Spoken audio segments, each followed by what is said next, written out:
한덕수 전 총리, 정상명 전 촌장 등과 논의한 사실 없다.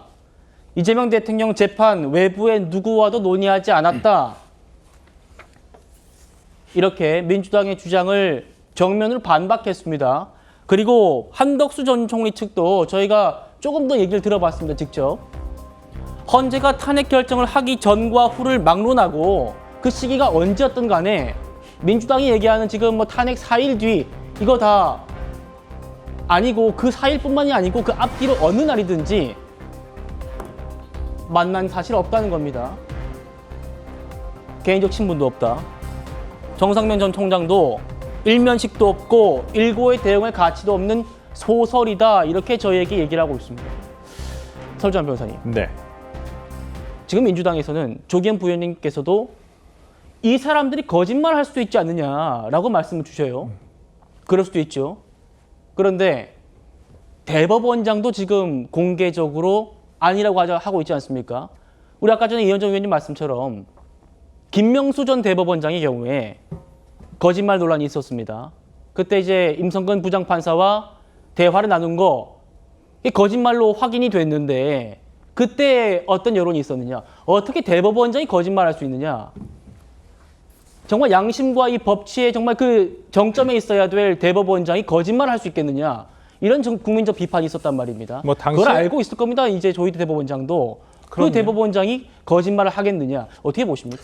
그러니까 좀 뭐 조희대 대법원장에 대한 어떤 그 이재명 대통령에 대한 당시 이재명 대표에 대한 어떤 그 파기환송심에 대한 보복 감정인지는 모르겠습니다만은 어떤 본인들의 마음에 들지 않는다 해서 이런 식으로 근거 없는 어떤 얘기로 낭설로 이렇게 얘기를 계속 의혹 제기만을 하고 아니면 말고시. 그러면 아니면 말고 한 다음에 누가 책임지냐 이 말이에요. 그럼 아니면 말고 난 다음에는 책임지는 사람도 하나도 없고 오히려 정말 명예가 훼손된 사람들은 이분들인데 그 참 너무나 무책임한 지금 의혹 제기만을 계속하고 있고 근데 그게 단순 뭐 초선 의원의 단순 제기가 아니라 당대표 그다음 법사위원장 이런 사람들까지 지금 동참하고 있다는 거예요. 전부 다.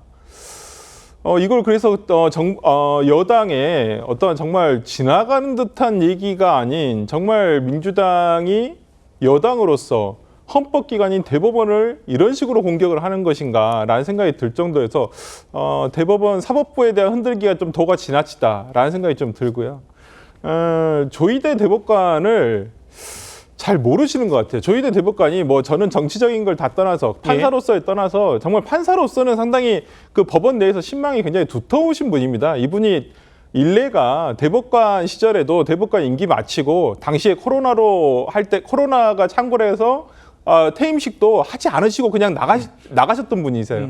그리고 이분 퇴직하시고도 변호사 개업 안 했습니다. 그냥 명예교수 하시다가 갑자기 또 대법원장에 임명이 돼서 대법원장 역할을 수행을 하신 거예요. 예. 근데 이런 분이 뭐 누굴 또 만나서 뭐 이런 얘기를 했다?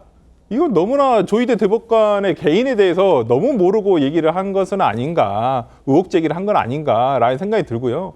오늘 오후에 그 의혹 제기를 한 유튜브에 관련한 그 뭐 기자라는 분도 이거 부승찬 의원이 낚인 것 같다 이런 SNS 글도 올렸어요. 있어요? 예, 그래서 이 음성 조작을 해가지고 그러니까 음성을 변조해가지고 올렸는데 예? 그럼 누구의 목소리를 변조했냐? 그럼 이건 밝혀야죠. 최소한 부승찬 의원이 제보를 받았다고 한다면 예? 최소한 누구의 음성으로 된 것을 변조. 그래서 본인인지를 막기 위해서 변조를 했다고 한다면 원본 목소리가 누군지는 알고는 있어야 될 거 아닙니까? 예? 그건 밝혀야죠. 부승찬 의원이.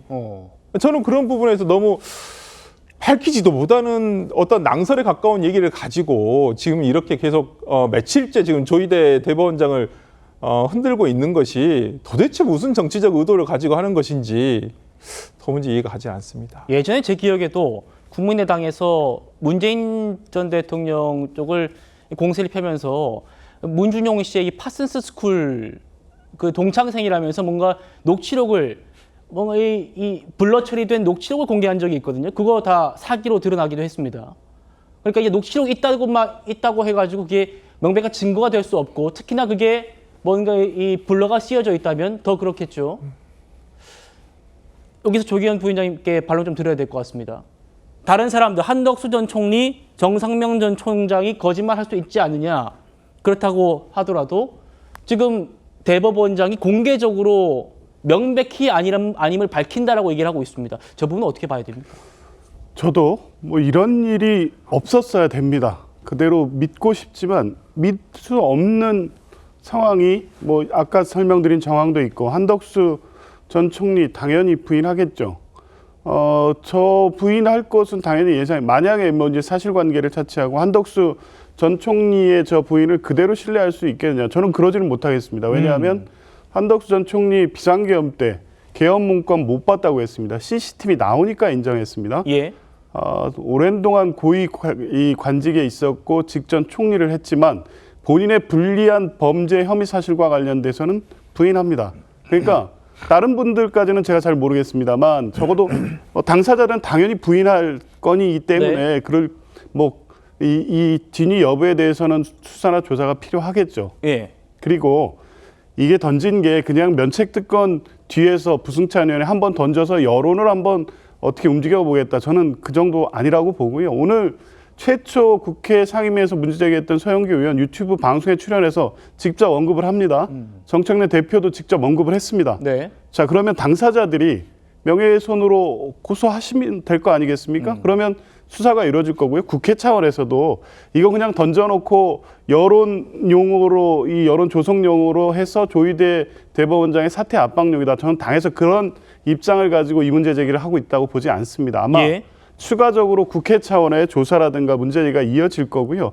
그 가운데 진위 여부에서 혹시라도 이번 의혹 제기가 사실이 아닌 게 밝혀진다면 그에 대한 정치적 부담은 민주당이 다 감당해야 됩니다. 의혹 제기 하신 분들도 그냥 면책특권 뒤에 숨을 수 있는 문제 아니라는 것을 충분히 알고 있음에도 불구하고 사안 자체가 이 시점에서 대단히 중요하기 때문에 혹시라도 문제 제기를 한 본인에게 불이익이 있다고 하더라도 그걸 감내하고 지금 제기된 문제이기 때문에 그냥 적정수순에서 던져놓고 뒤에 여론만 보고 있다. 그렇게 무책임하게 민주당이 대응하지는 않을 겁니다. 알겠습니다. 근데 문제는 정책 책임 안 지잖아요. 그게 문제 아닙니까? 자, 김의겸 의원 지금 어디 갔습니까? 새만금 청장으로 갔어요. 자, 그렇게 해서 가짜뉴스 드러났는데도 불구하고 새만금 청장이라는 중요한 직책에 줬지 않습니까? 왜 국민들이 지금 이렇게 민주당의 행태를 못 믿느냐 하면 책임 안 지니까 못 믿는 거예요. 저렇게 하다가 아니면 말고 그냥 끝나버리거든요. 그 다음에 다시 뭐 장관하든지 뭐 하든지 다 해요. 그냥 시켜줘요. 왜? 그동안 이 논란을 불러일으키면서 그거에 대한 정치적 이득을 얻었기 때문에. 예. 그렇기 때문에 이게 가짜뉴스가 근절 안 되는 겁니다. 저는 그런 면에서 민주당이 책임 이야기를 하는데 진짜 책임 한번 져보세요.